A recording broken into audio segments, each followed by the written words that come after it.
Hi అండి, welcome to our channel Bhimavaram రుచులు.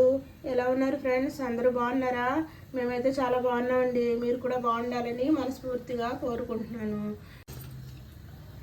ఈరోజు రెసిపీ వచ్చండి మాది వరిపిండితో కొబ్బరి రొట్టె చేస్తున్నానండి టిఫిన్కి. అది ఎంతమందికి తెలుసండి ఇలా చేసుకోవటం? తెలియకపోతే ఒకసారి కామెంట్ చేయండి ఎలా చేయాలో. నాకు వచ్చిన స్టైల్లో నేను చేస్తున్నాను. ఇదండి వరిపిండి అండి, మనం ఇంట్లో పట్టుకున్న మిక్సీలో వరిపిండి అన్నమాట. ఈ 3 గ్లాసులు వరిపిండి, 2 కొబ్బరికాయలు అండి తురుము తీసాను. ఇప్పుడు ఇదిగోండి 2 కొబ్బరికాయలు తురుము తీసాను అనమాట. దీంట్లో వేసేస్తున్నాను. సాల్ట్ అండి, ఇది రుచికి సరిపడ్డా వేసుకోవాలి సాల్ట్. ఇది మొత్తం ఒకసారి కలిపేసుకుందాం. ఇది మంచి టేస్టీగా ఉంటుందండి. ఏ మినప్పిండి ఏమీ అవసరం లేదు దీంట్లో. వరిపిండి జల్లెడ కూడా పట్టక్కర్లేదు.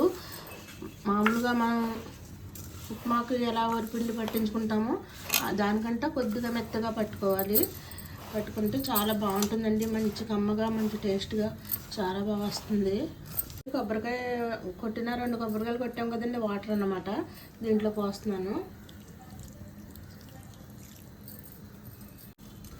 ఈ వాటర్ పోసుకుంటే దీంట్లో ఇంకా మంచి టేస్ట్ వస్తుందండి. అంతా కలిపిన తర్వాత మనం పిండిని ఇలాగా నొక్కి పెట్టి ఒక అరగంట వదిలేయాలండి. గిన్నెలో వేడి నీళ్ళు పెట్టాను. ఈ వేడి నీళ్ళు మరిగే వరకు అది అలా వదిలేయాలన్నమాట. తర్వాత చూపిస్తానండి. ఈ నీళ్ళు బాగా మరగాలండి. మరిగిన తర్వాత వేసుకోవాలి.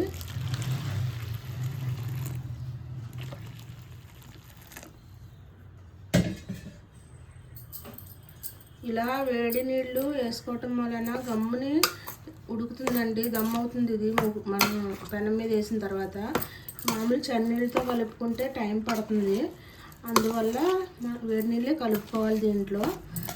అప్పుడైతే చేయి పెట్టకూడదు, ఇలా గరిటెతో కలుపుకోవాలండి. నేను చేస్తున్నాను కదండి ప్రాసెస్, అలాగే సేమ్ చేసుకుంటే చాలా టేస్టీ అయిన మంచి రెసిపీ తయారవుతుందండి. చాలా బాగుంటుంది. ఎప్పుడో పాతకాలంలో రెసిపీ అండి. ఇప్పుడైతే కొత్తగా మనం చేసేది ఏమీ లేదు.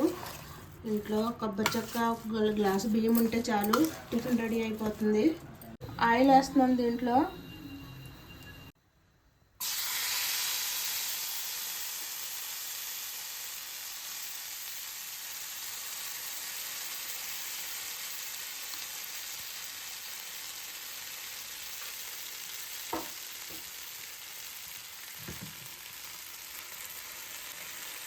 ఇప్పుడు స్టవ్ స్లో చేసుకున్నప్పుడు ఇవ్వండి, లో ఫ్లేమ్ మీదే ఉడకాలి.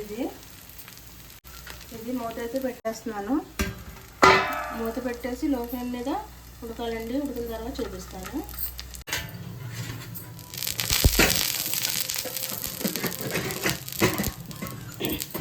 ఇది చూసారు కదా, ఇది ఇలా మనకి అనిపిస్తే ఇది రెడీ అయిపోయినట్టు.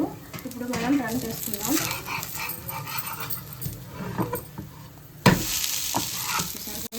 క్రిస్పీగా ఇంత బాగా కనిపిస్తుందో చూడటానికి. ఇది మళ్ళీ అలాగే ఫ్లో మీదే ఉడకాలి. కొంచెం ఆయిల్ వేసుకుందాం.